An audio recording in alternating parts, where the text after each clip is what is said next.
Thanks for joining this finance talk today. It's not a finance Friday, but we like talking about money because you know what? Money can be so fun.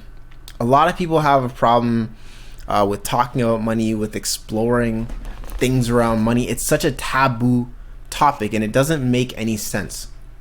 But before we go down that road, we're going today to be talking about financial literacy road mapping. I invested my heart into possibilities, stacking all my chips in the bonds so annually I could reap all that I sowed tenfold, and maybe you and me can reap it like guaranteed annuities. Yeah. Okay, this is the 101 guide to get you started. Over the next couple weeks, we're gonna go into different facets of finance. We're gonna explore more things in finance.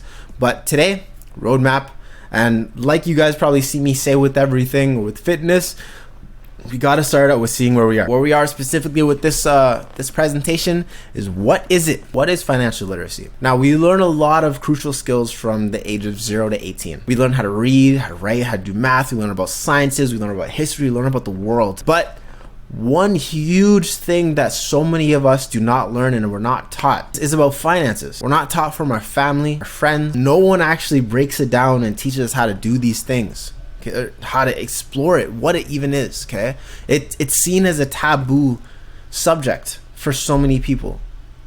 It's like we don't talk about money, we don't talk about how much you make, we don't talk about we don't talk about those things, which to me doesn't really make sense. Now, if we actually break down what finance is, what financial literacy is, it's 5 things. It's 5 very simple things. So one, knowledge of how we earn, okay, how we spend, how we save and invest, how we borrow, and how we protect. Okay, that is financial literacy in a nutshell. If you have a deep understanding of all 5 of those things, then you're set.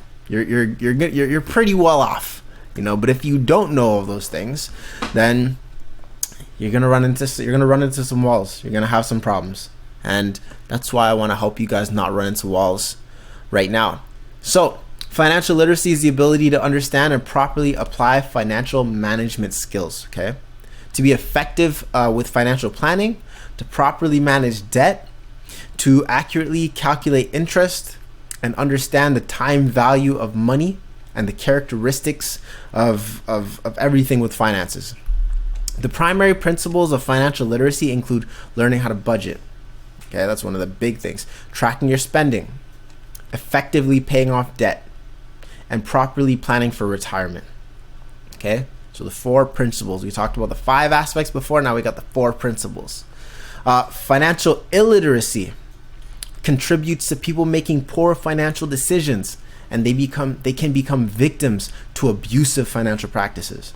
That's like those money marts, the abusive practices. They do the worst things to people, and it's so terrible. Now, before we jump into everything else, here's some financial facts, okay? 2 out of 5 Canadians believe that they'll never be debt-free. And with this pandemic happening and with everything happening with COVID, I'm pretty sure that number has gone up. On average, Canadians spend $1.70 for every dollar they make. Can you imagine that? That's almost another dollar that you don't have that you're spending, that you'll never have that you're spending. That's so ridiculous. 35% of Canadians have saved nothing for retirement. So that means we're going to need some government programs to help out the 35% of people that have saved nothing. And that's going to put more stress on our financial system entirely. It's going to be more on our taxes and everything. On average, it costs $10,000 to $15,000 to raise a child in Canada. And that is a lie. That number is actually wrong. Those numbers are very old. At this point, it's actually closer from 0 to 18. You're looking at about $200,000. $200,000, and that's actually with numbers that I was looking at back in, I think, 2017 or 2018.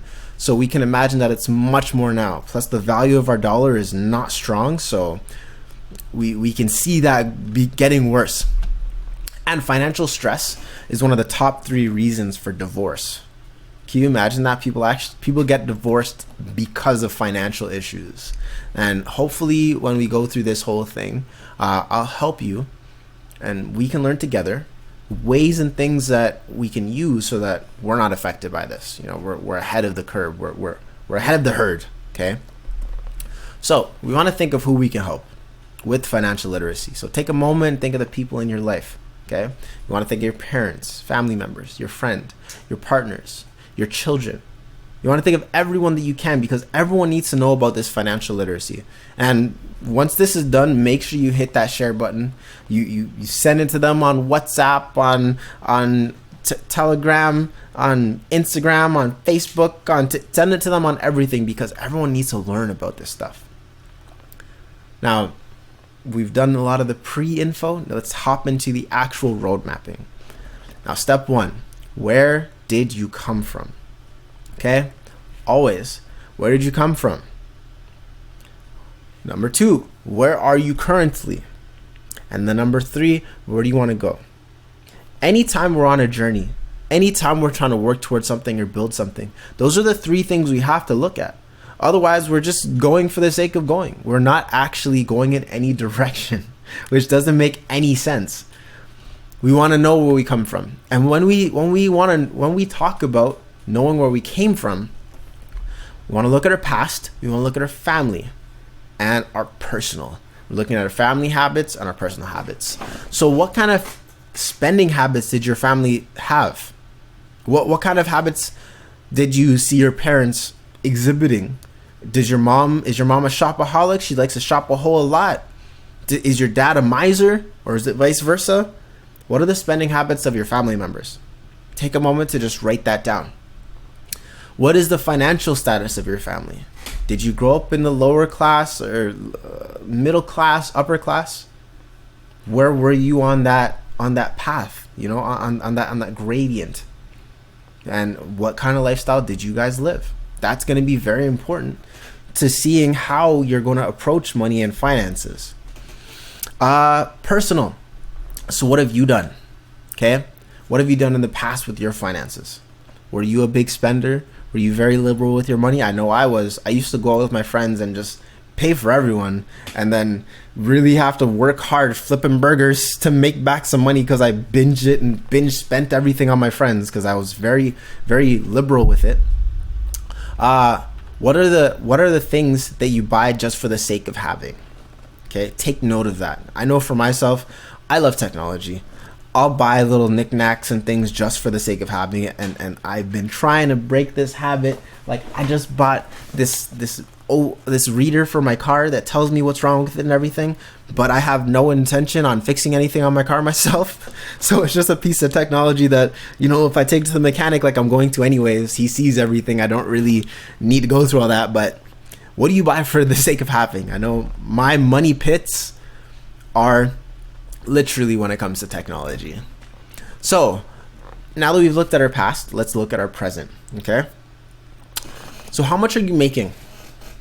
Okay, take some time to write this down. How much are you making right now? How much are you spending?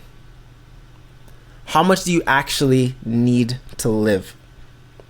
They say how much do you actually need to live? Okay, how are you making your money? How many assets do you have?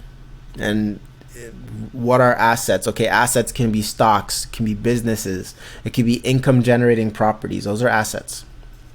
How many liabilities do you have right now? Now, those can be things like credit cards, pets, and cars. These are huge liabilities. And if you have liabilities, how much money are you losing on these liabilities? Some liabilities help us have a better enjoyment of life. Like when I had my dog, I loved my dog so much. As a teenager, it was ridiculously expensive for me to have a dog. It was practically like having a kid. But I loved my dog. I got enjoyment out of having that pet. So now that we've looked through all those things, the next thing we want to look at is checking your credit score. Okay? So in order for us we're on this roadmap, we're taking a snapshot of where we are right now with our finances. So check your credit score. And there's a couple free tools that you can use. One tool is called Credit Karma, and another one is called Borrowwell. Now, these don't do any hard checks to your credit, okay? There's no hard checks to your credit. You're going to be able to see a snapshot. One thing that I was advised on when I was going down this journey for the first time is actually, you know what? You might be about 100 points off for Credit Karma. So if it says you're at 700, assume you're at 600, okay? I know that recently some banks have added the feature into their mobile apps, like CIBC. I'm not sure how much more accurate that one is, but you can check that out as well. The next up, we want to keep track of what we're doing. Okay, we want to keep track of what we're spending, where our money is going. And the easiest way that I find is to automate it. I don't want to think about this stuff. I mean, yes, now I'm at a different level. I keep track of my receipts. I have them all in a spreadsheet. I'm very meticulous with everything. But I still don't want to think about it if I don't have to. So you can use this one app called Tiller. It's based on Google Drive. It takes all the information, throws into a Google Drive document for you, and you can parse out the data as you need. I can show you guys how to do spreadsheets another time. Or you can use Wave. It's a free accounting software. Hook it up to your bank, and automatically it'll keep track of everything for you. You don't have to do much more work. So we've just went over our past and our present. It's pretty easy. Those steps at least. The next step is going to our future. What do you want? What do you want out of life? So as we're planning for our future, the first rule that at least I live by, and this is from a book called The Richest Man in Babylon. An amazing book. I suggest everyone read this book, and if you haven't read it, check out the link in the description below this video. Either you can get the audiobook on Audible, you can get it for free somewhere on YouTube, you can actually buy the book. I would suggest buy the book because I think everyone should have a library of at least 150 books that they revisit. But rule 1, pay yourself first. Pay yourself first. And let me see something. This live stream is about to get cut off. Okay, pay yourself first. Aim to take 10% of every single dollar that you have and put it away. Put it into your TFSAs to use as investment. Put it into your RRSP so that you have something for retirement. Put it somewhere that it can gain value. Something that I'm actually looking into right now is infinite banking concept, but that's a whole other conversation. That's a really cool thing, but it's a whole other conversation. And then we want to look at where you want to go from here. So map out your future. What do you want? Think of your perfect day. Think of that day and how much it actually costs. You know, where are you living? How are you eating and what are you eating? How are you giving back to society? Who are you serving? Let me add some more time for my live stream. Who are you serving? Because one of the biggest thing is when we give back to others, more comes to us. When you give with abundance, you receive with abundance. That's a law that we need to follow and be aware of. You want to break down all these things from your perfect day. Break down everything from your perfect day, okay? And figure out how much money per year it would actually cost you.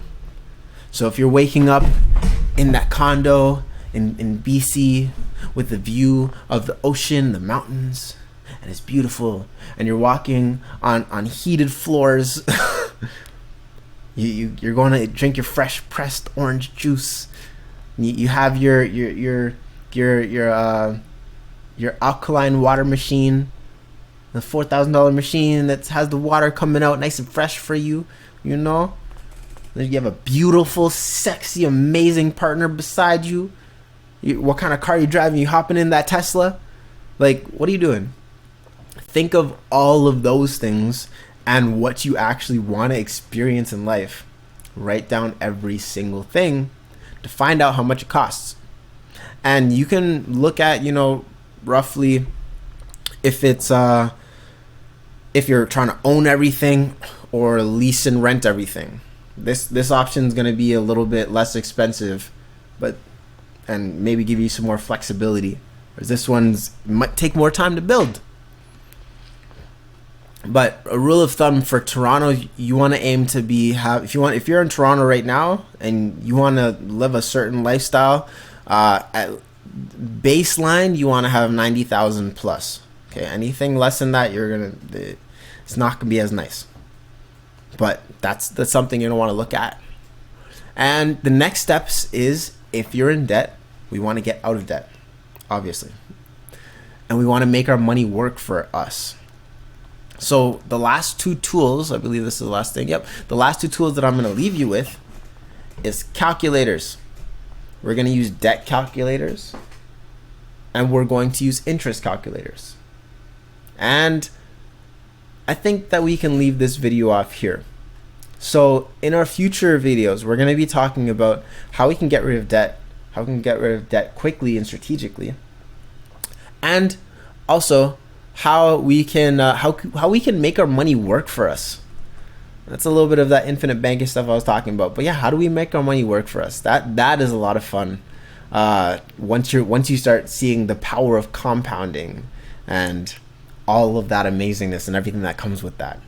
But that pretty much wraps it up for me today. Thank you guys so much for both joining the live stream and watching this YouTube video, or wherever you're watching this. Remember, hit that subscribe button, hit that follow button, hit that like button so everyone knows you like this, and share it with someone that you love, because financial literacy is something that is absolutely monumental. It's huge. We all need it. We all need this tool and need to develop our financial muscles. Yeah, I kind of like that. We gotta flex our financial muscles, build them up. So if you have any questions, comments, concerns, if you think I'm right, if you think I'm wrong, leave it in the comments below. And yeah, thank you guys so much for joining this video, and I'm looking forward to seeing you on the flip side. Peace. I invested my heart into possibilities, stacking all my chips in the bond so annually I could just reap what I sowed tenfold, and maybe you and me could reap it like guaranteed annuities. I'm talking about that shit that makes you never have to work again, you know what I'm saying? Like, you just be